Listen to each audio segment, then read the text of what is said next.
Hi, it's Katrina. Number 10. Ananerba. Adolf Hitler created the Ananerba in 1935 as a special operation think tank. Heinrich Himmler, the leader of the SS, was involved, and so were many of the top scholars and scientists in Germany. The point behind the think tank was mostly propaganda. The top scientists were charged with figuring out how to promote Hitler's racial doctrines, promote the Nazi Party, redefine Christianity, and how to convince all of Germany that they belonged to the biologically superior race called the Aryans. This was a type of mind control experiment put together to brainwash the public. One of Hitler's biggest problems was that none of the mainstream scientists actually believed his theory.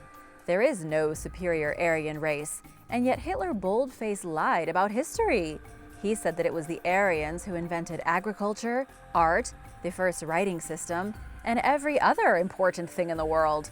It was all nonsense. And this was where the Ananerbe came into play. It was their job to provide evidence for the Nazi racial doctrine.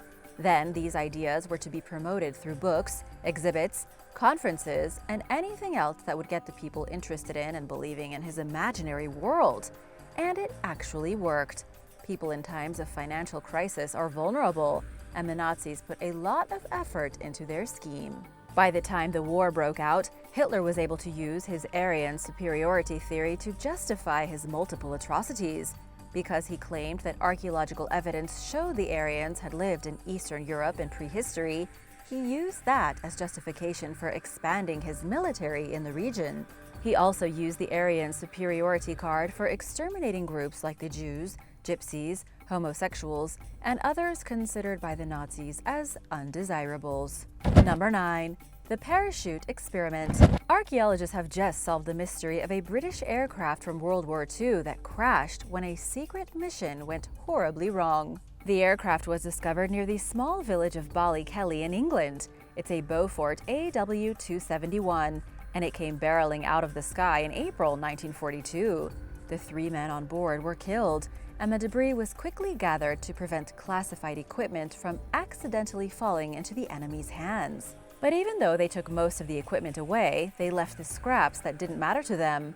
And now, aviation archaeologist Johnny McNee has found these scraps, buried under decades of dirt. According to Mr. McNee, the airplane had been involved in an experiment to see if an injured airman could safely parachute out of a plane. It wasn't the most important experiment in the war, but would have been useful information to the hundreds of fighter pilots putting their lives at risk.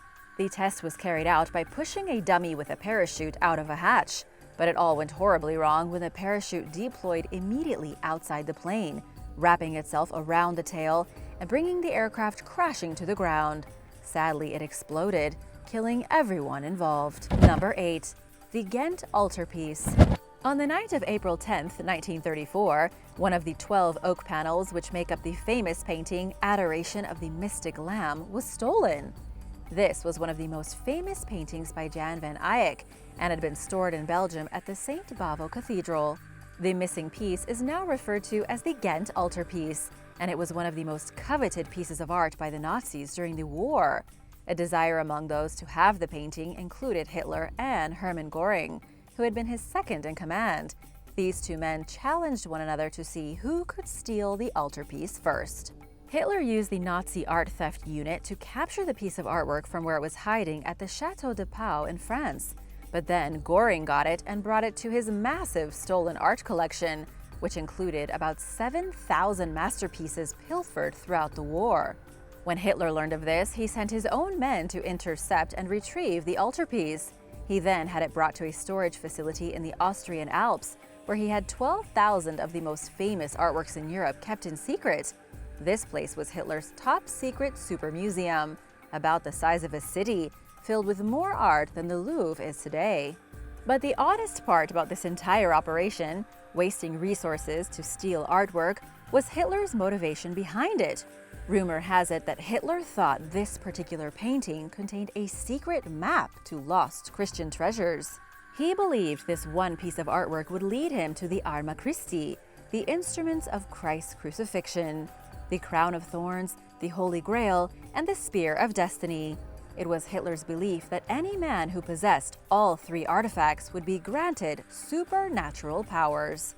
Number 7. Operation Fortitude South. Operation Fortitude South was one of the most crucial operations of the entire war. It was the beginning of the biggest operation in military history, the liberation of Western Europe. Operation Fortitude South was aimed at deception.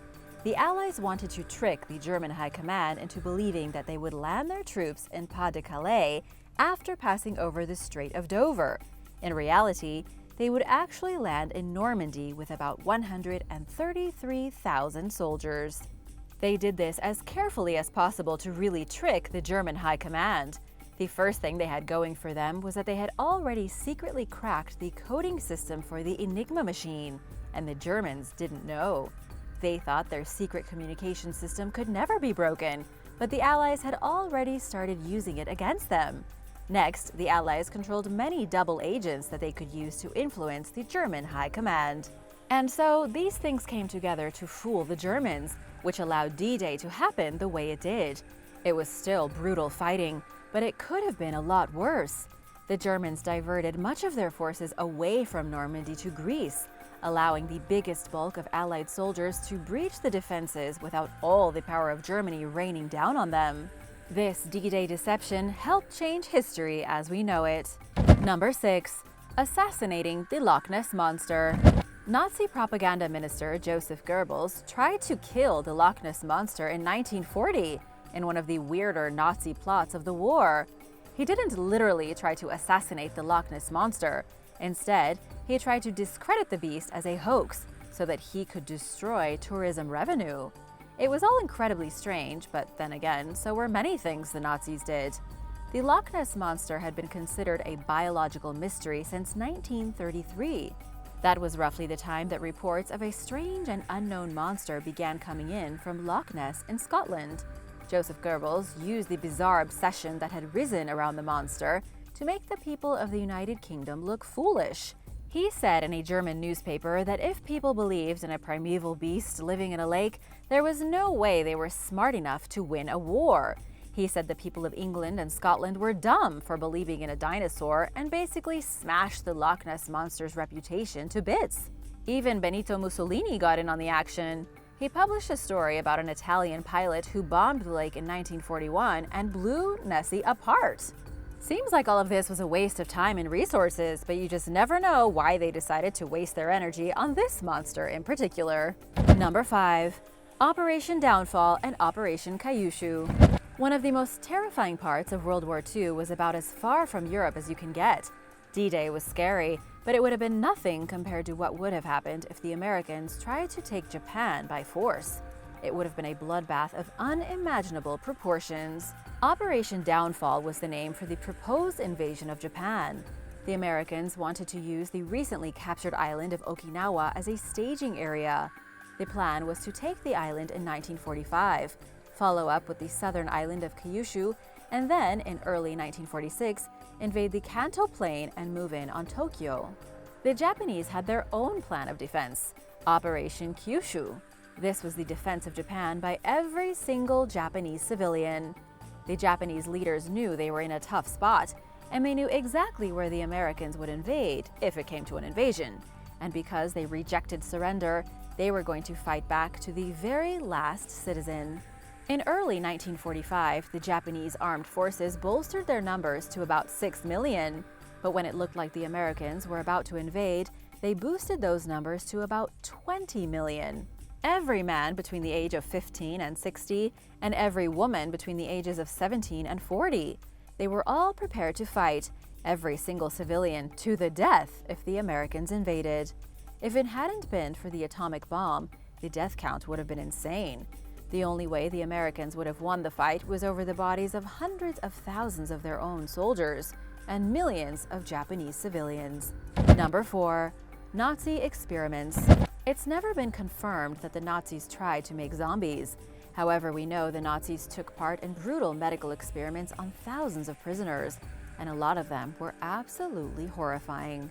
Most of their experiments surrounded 3 topics: survival, drugs and treatments, and advanced racial ideological ideas. The Nazis tested pretty much anything they could think of on the prisoners of their concentration camps.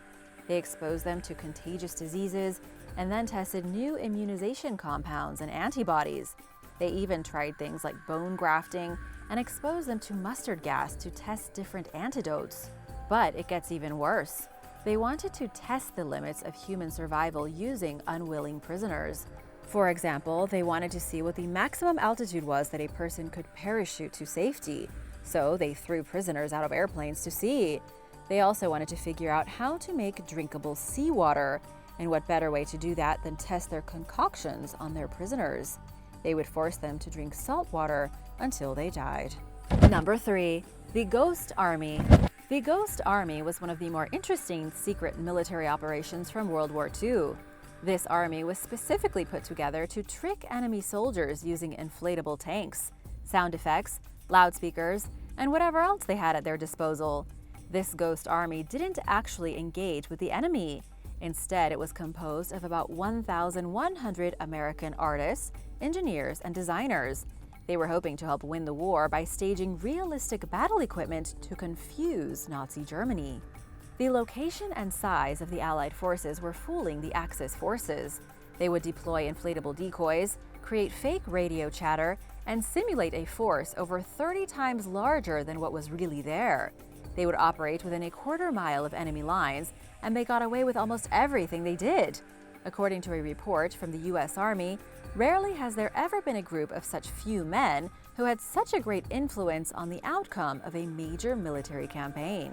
The Ghost Army was active from D-Day to the Battle of the Bulge, went on over 20 missions, and helped deter Nazi attacks that saved thousands of lives. Number 2. V-1 Flying Bomb. Hitler's V-weapons were some of the most terrifying weapons from World War II. The German V-1 flying bomb and the V-2 rocket were called revenge weapons, designed specifically to be used in retaliation in the latter parts of the war. The idea behind the V-weapons was to undermine public morale, terrorize British civilians, and scare the British so badly that they would eventually just give up fighting. But of course, we now know that it didn't work. These weapons were so terrifying that even though they were conceived in the 1930s, the first V-1 launch site didn't appear in northern France until 1943. The V-1 was the very first operational cruise missile to be fired from a launch ramp. It was like an airplane with no pilot, which used an extra noisy pulse jet engine. It traveled at about 400 miles an hour, crossing the English Channel in minutes using a basic form of autopilot connected to a small propeller. The propeller was used to clock how far the weapon had gone. It carried a 1-ton explosive payload and was incredibly inaccurate. The first V-1 flying bomb wasn't launched until June 13, 1944. That was after the Allies had already stormed the beaches in Normandy. After that, about 10,000 flying bombs were sent directly toward Britain, causing about 6,000 deaths.